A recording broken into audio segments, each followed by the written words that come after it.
Welcome to Chillin' 101. We hope this video helps. You begin by clarifying what data or actions you need from the website and why it matters. Once done, check for an official developer portal or public API.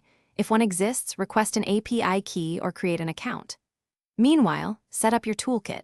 Open Browser DevTools, install Postman or prepare curl, and configure a proxy for deeper inspection.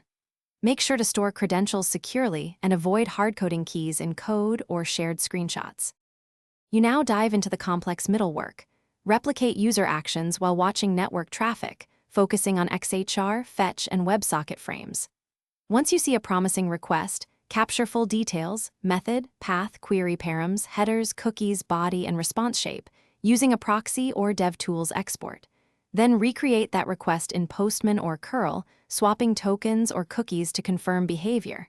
As you iterate, map out common endpoints, rate limits, and any required auth flows so your automation will be reliable. You finish by building robust client code. Implement authentication flow cleanly, honor rate limits, paginate or stream results, and add retries with exponential backoff. Once integrated, validate responses against expected schemas and add logging for request and response metadata. If calls fail, first reproduce with Postman, then examine 4XX and 5XX bodies for hints. As a key troubleshooting tip, rotate or refresh tokens and log raw headers. Often problems trace to missing headers, cores, or expired credentials. Thanks for watching. Consider subscribing if we helped you.